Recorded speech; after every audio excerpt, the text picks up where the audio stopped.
I say grown, you might be like, oh, yeah, I'm already grown. I'm paying bills. But for me, being grown is more than just paying bills. A 17-year-old can do that. A 16-year-old can do that. Being grown is about responsibility. It's about holding yourself accountable. It's about healing. That's that grown stuff. You know, that's that grownish. You know what I'm saying?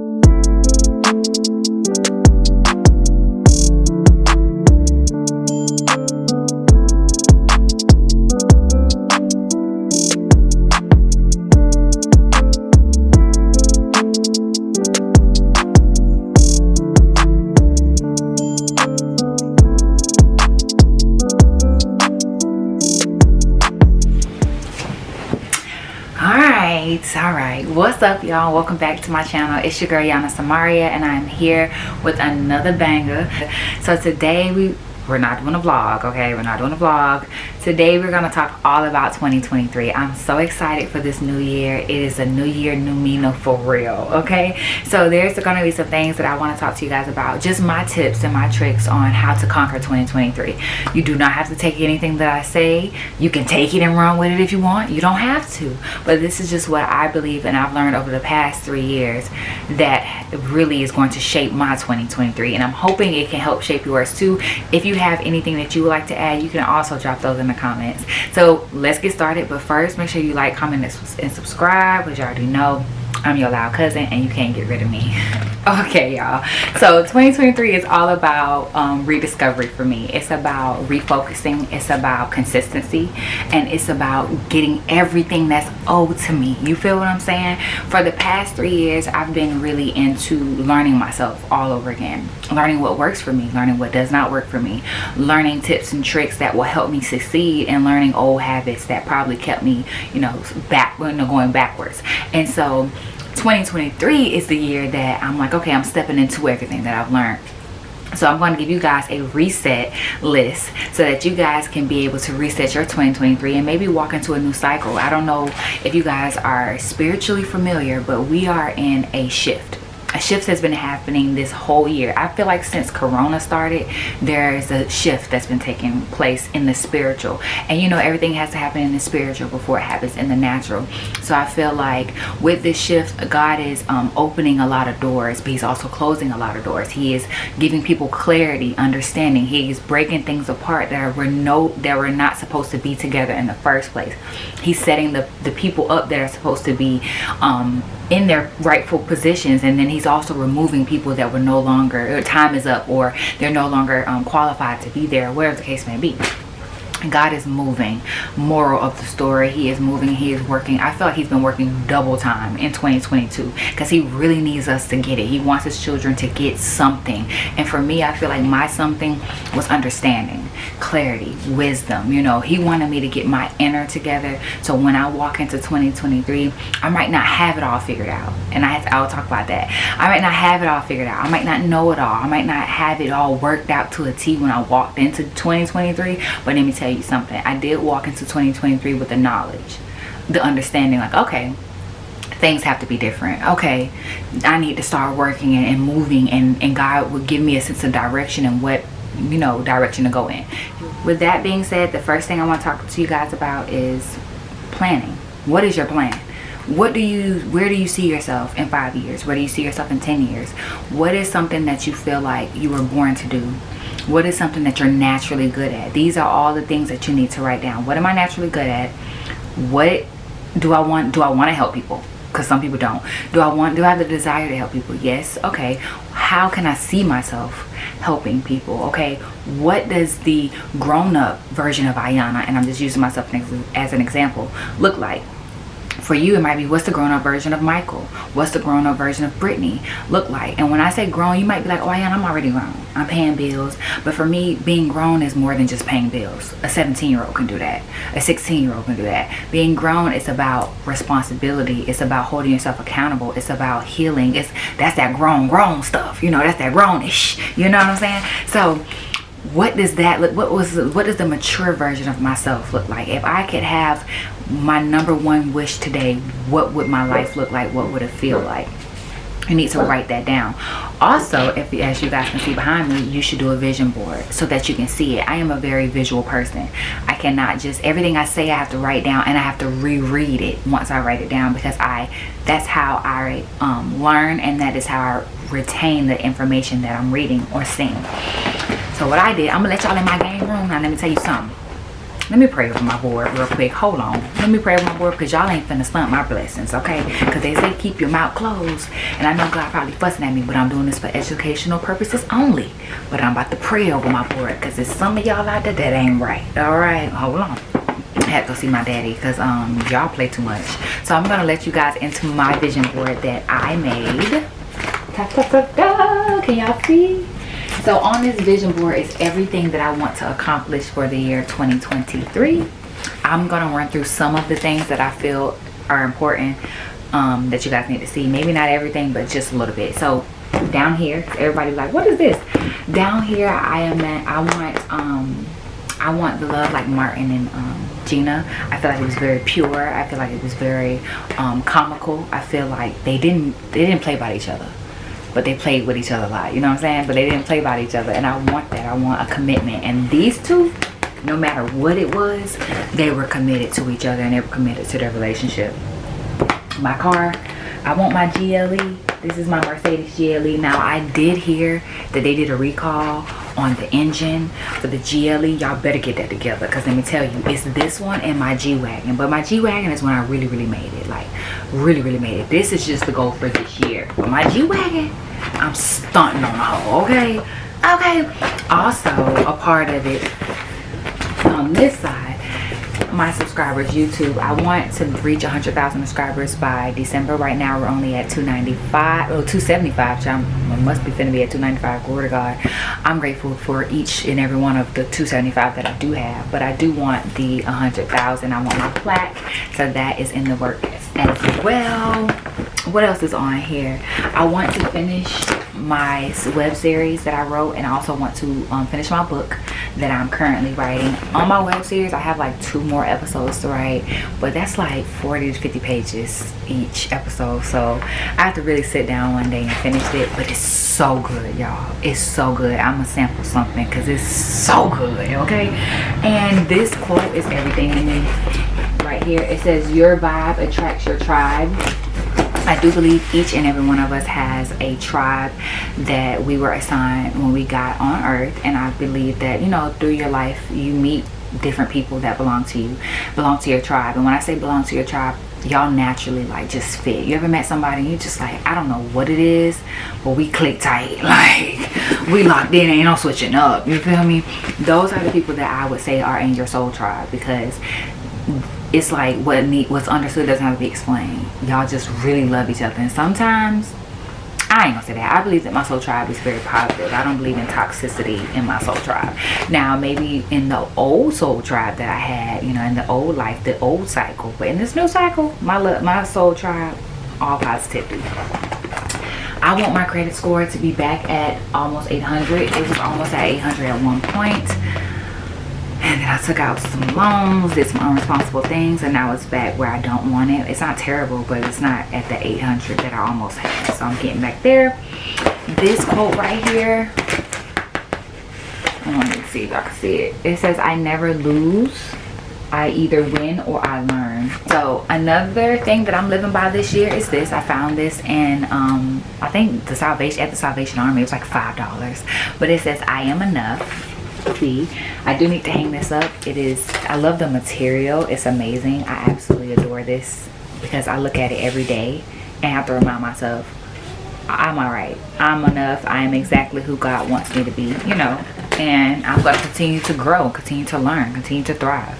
I don't know. I wasn't born knowing it all. And I think that's what I finally understood. Like, you don't have to know it all at 25. You don't have to know it all at 21.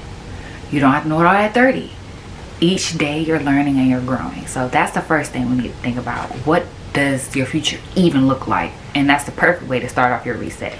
The second way, and this is in no particular order at all, these are just things I jotted down that kind of helped me along the way. The second thing I learned is, y'all, it's okay to say no. It's okay to be like, I'm not up for it. I'm not going. I don't want to be involved. I don't want to see you. I don't want to rekindle. It's okay to say no. And coming from a ex people pleaser, it was very hard for me to say no to certain things. Now, don't get twisted, because some people watching this be like, what, you told me no all the time.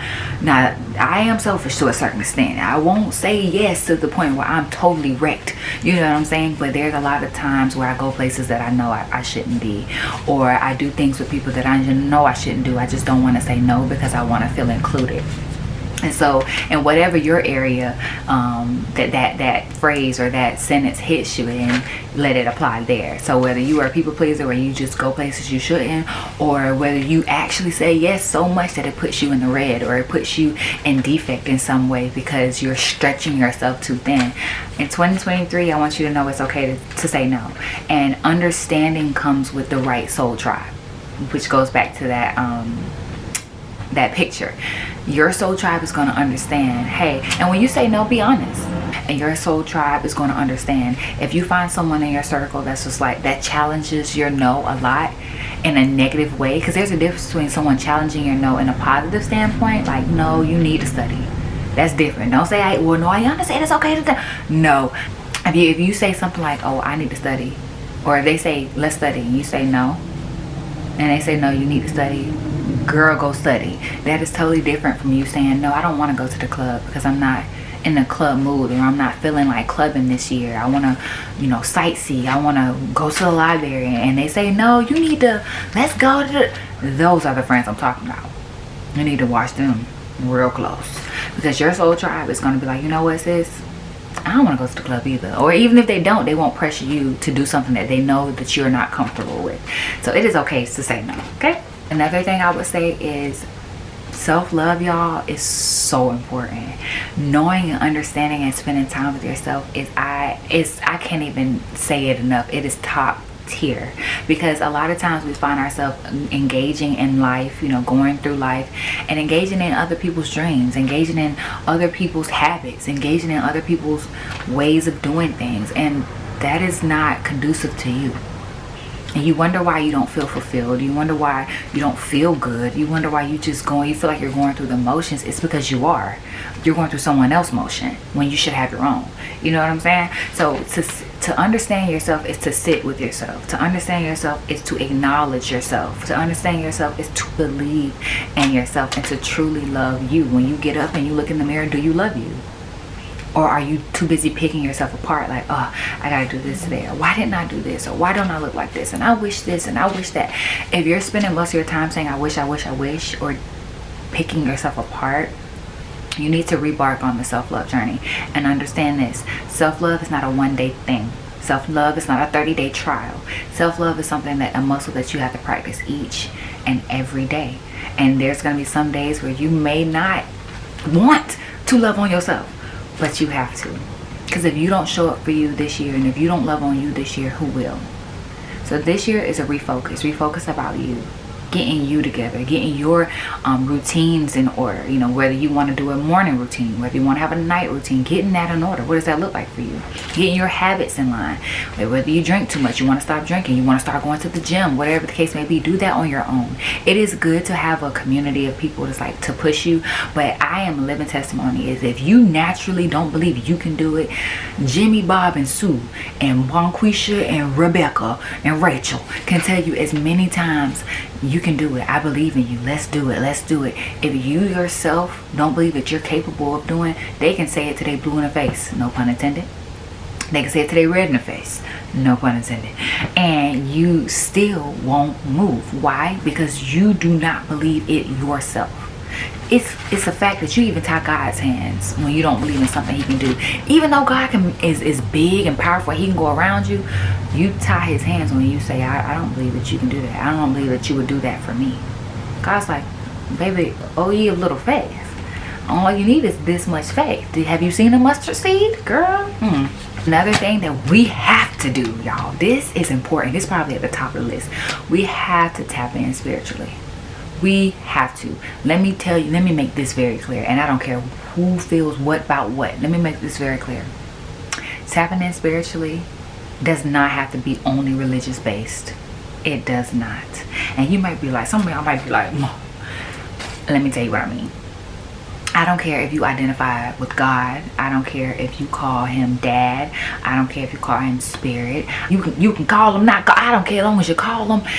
To me, it doesn't matter. If you recognize that there is a higher being above you that is making sure everything in your life is, he's protecting you, he's covering you, he's providing for you, you go to him. As long, I don't care what you call him. You call him Bob for all I care, as long as you call him. Because if a Christian is watching this, or somebody that says, oh, his name is God, or his name is Yahweh, it's God, is Yahweh. But if you really want to be honest, what I've researched and what I found out is that God doesn't really have a name. It's more in breath. I didn't know that. I don't want to say we made the name God up. I don't exactly know where it came from, but it was kind of something that was given to us as an option. God doesn't necessarily have a name. As long as you call him, he will answer. And as long as you're calling him with the right intentions, he will answer. Because I can hear somebody saying now, you got to be careful who you call. You might be calling the devil. We're not going to start this, okay? We're not going to start that. We're not going to start that. If your heart is pure and you're starting off, I would say just call him God. Call him Father. Call him Father. As you grow in your spirituality, allow God or your Father. I call him Dad. I don't always call him God, but if I don't call him Dad or Father, I will call him God. But allow your Father, your Dad, God, Spirit, to introduce you to the things that he wants you to be introduced to. And another tip on spirituality is you cannot listen to everybody, even me. You have to go tap in for yourself. You have to go sit and pray for yourself. Prayer is so important.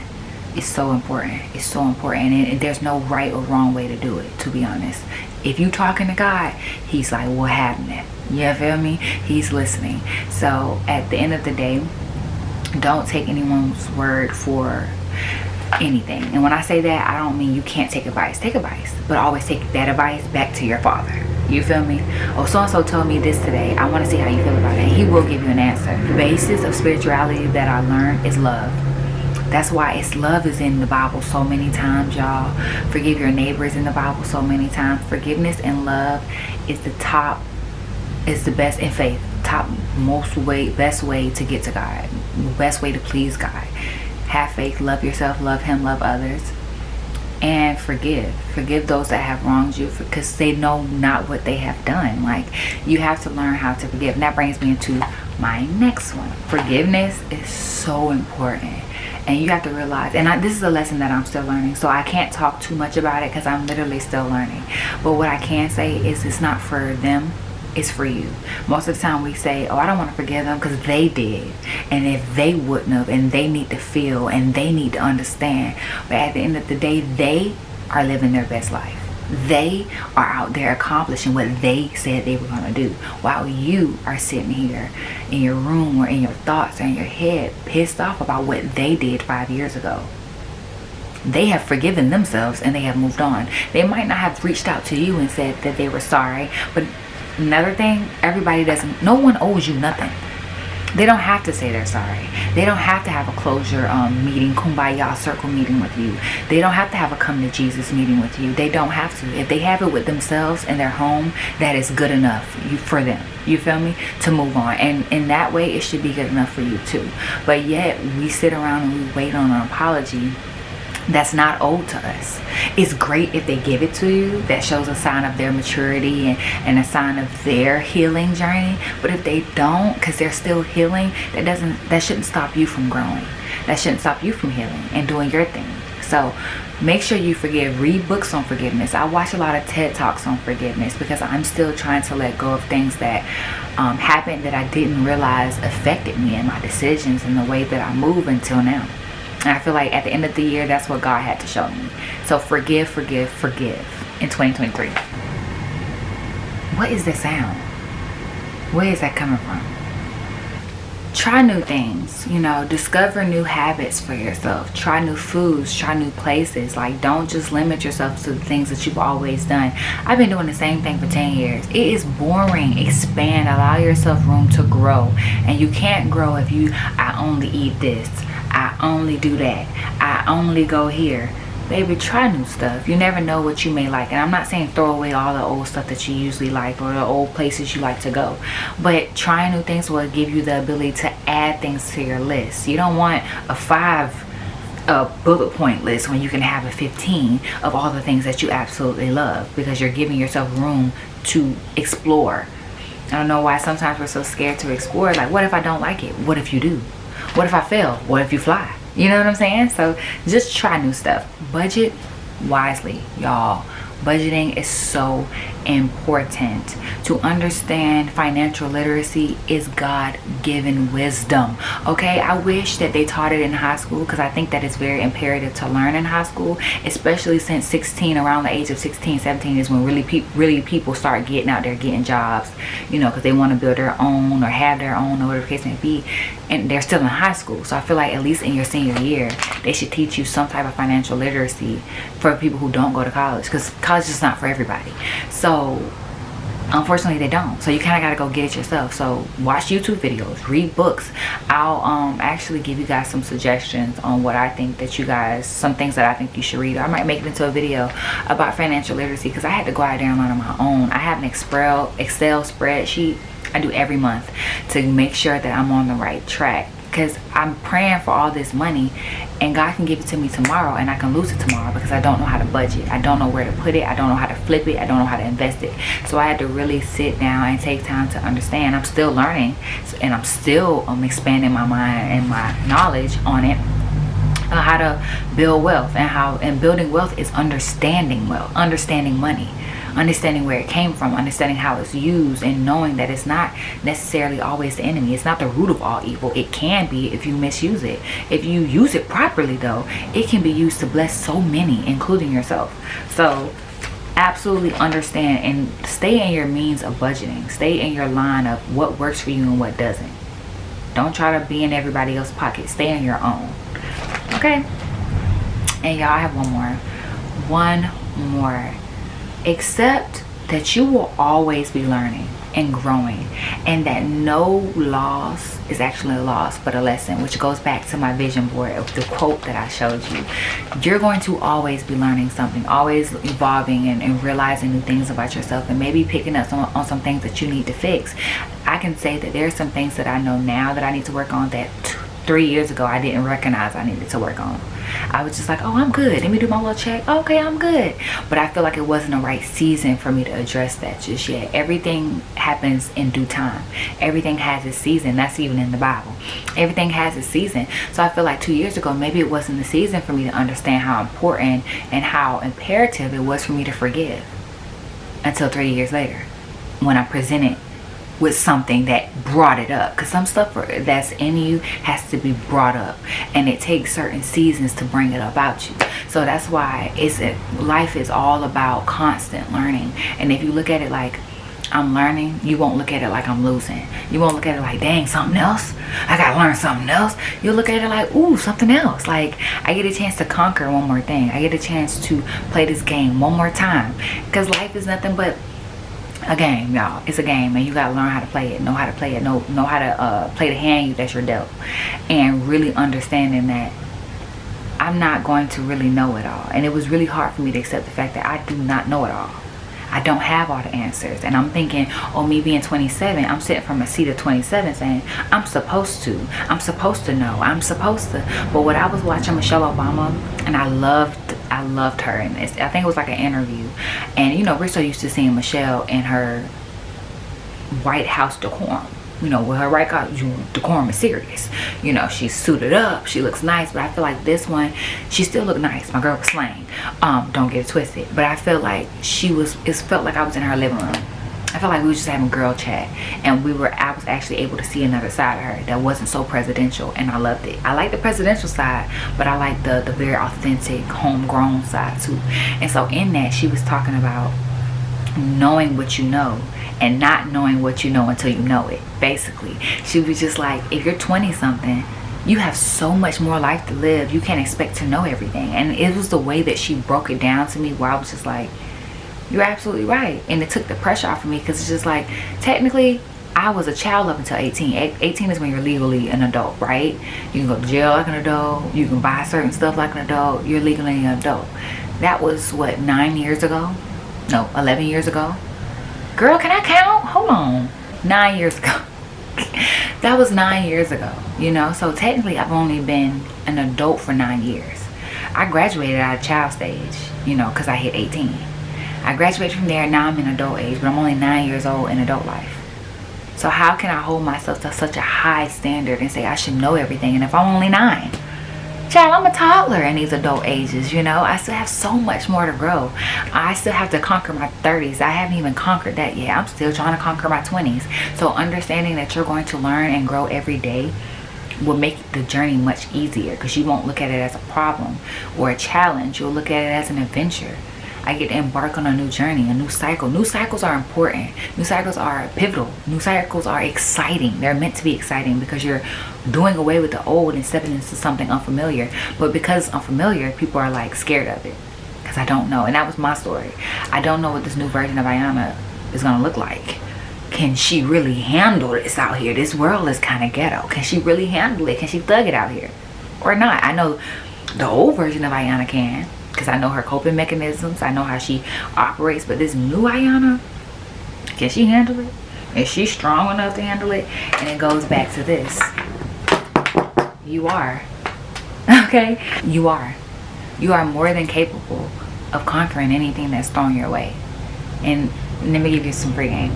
If it was thrown your way, it's because God already knew you was gonna conquer it. So if you look at everything like, oh, if this is in front of me, it's because I've conquered it already. In the spiritual, I just gotta have the natural catch up. You'll approach things much differently. So know that you're always gonna be growing, baby. If there is no such thing as stop. Life gonna keep on rolling. The show must go on. Are you going to participate in the show, or are you going to sit there and just watch life pass you by? Because it's not going to stop. The bills going to keep coming. The days going to keep going by. The years going to keep going by. You going to keep getting older. It doesn't matter. Whether you want to stay stubborn and stay stagnant, or if you want to go with the punches and go with the flow, baby. And know that God is on the other end, and He's going to make all of this work for your good. So if you know that, you won't let things get you down, because you'll just be like, you know what? I used to be scared of the unknown, but I'm comfortable. I'm excited for the unknown, because it's the anticipation for me. Like, it's building. Like, I don't know what's about to happen, but I know that my Father, tapping into spirituality, I know that my Father got me. And I know that He's going to make sure that everything works out for my good, and I don't have to worry about nothing. I don't know the answers good. At first I would be like, oh my gosh, I don't know the answers. But now I'm like, oh, I don't know the answers. That means this is not my responsibility. It's not my responsibility, Lord. It is your responsibility. And when you start thinking like that, I'm telling you, life is just gonna start lifing in a good way. So those are my tips and tricks for y'all for 2023. We going into this year claiming to receive everything that we were owed, everything that we lost, we thought we lost, everything that we have to gain, we're going to get in 2023. I'm talking about back pay. I'm speaking back pay over your life. You know, you ever did something, you got a check in the mail, you're like, where this came from? They say, oh, back pay. We owed you this. That's what it is for 2023. The word for 2023, outside of consistency, rediscovery, and refocus, is back pay. We getting everything that is owed to us and more, because we serve a God that does what? Exceeding and abundantly. Absolutely. So therefore we getting everything that's supposed to be in our name. So yeah, that's all I got for y'all. It's a little 2023 reset. I pray that your 2023 is amazing, and that back pay hits your front door and your back door. Okay, and any window you left up. Okay, and I just pray nothing for prosperity, child. I love you. I'll see you next week. Make sure you catch up on our weekly vlogs that we have, and I'll see y'all later. It's your girl YanaSamayria. You already know I am out.